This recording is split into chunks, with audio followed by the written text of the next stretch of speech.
Well guys, this is Grace Tiwari. In the consequence of the application of the Gauss law, this is the second case. The electric field intensity due to a charged thin spherical cell. So we have here a charged thin spherical cell are positively charged. Clear? Now I have a situation.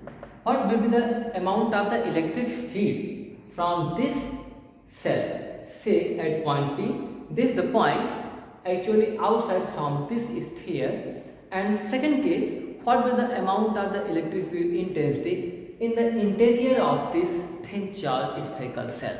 So first situation where R is greater than R, capital R, means R is outside from sphere. Clear? If this is the R position, so we can imagine all the points same as the R, and thus we can obtain like a sphere. Clear? Because this distance is fixed, so this results in a form of a Gaussian loop having the same distance R from this center of this charged spherical cell. So, what will be the amount of the electric field intensity? Clear? If capital E is the electric field intensity and this is the Gaussian loop, because the electric flux actually always links to this loop, and this can say what is called the Gaussian surface. The amount of the electric flux phi will be, as we know that E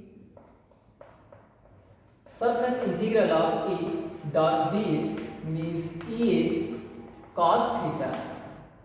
In this position, the electric field is well along the direction of the R, so theta is equal to 0. So net flux phi is equal to E A.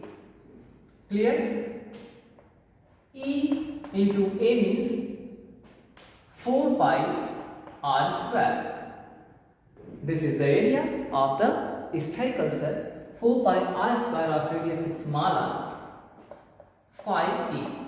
Also we know that electric flux phi E is equal to the net charge multiplied 1 by epsilon naught. So phi E is equal to Q by epsilon naught, where Q is the charge present over the surface of thin charged sphere.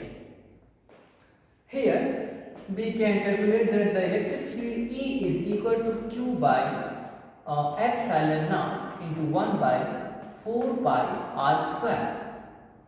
Clear? In the terms of the surface charge density, sigma is equal to net charge.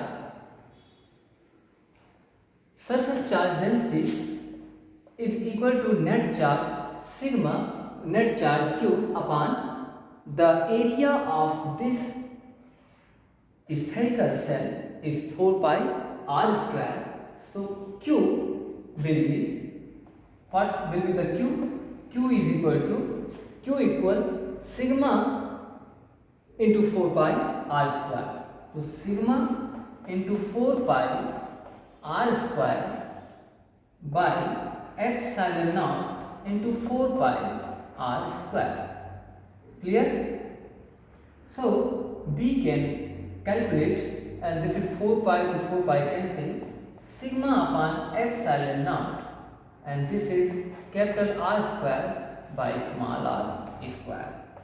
This is the required electric field intensity outside point from this charged sphere. ये ठीक है. और जो है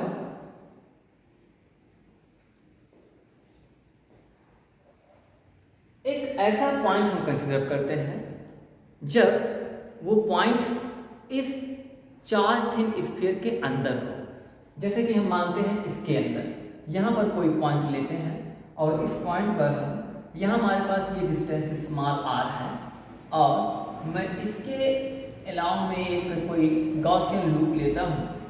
clear? अब यहाँ पे r जो आपका होगा वो क्या होगा, कैपिटल R से छोटा होगा।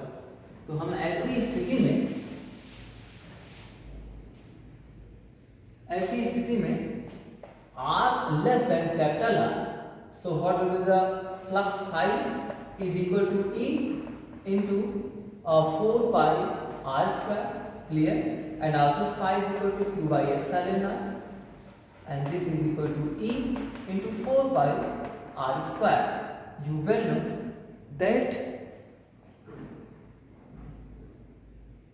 charges only resembles on the surface of the sphere.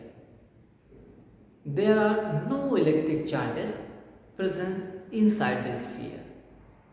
तो यहाँ पर इसके अंदर कोई चार्ज ही नहीं है। जब चार्ज Q equals 0 है, means this loop actually contains no electric charge. So Q is equal to 0 means electric field E is equal to 0. So that is why the electric field intensity inside a conductor is 0.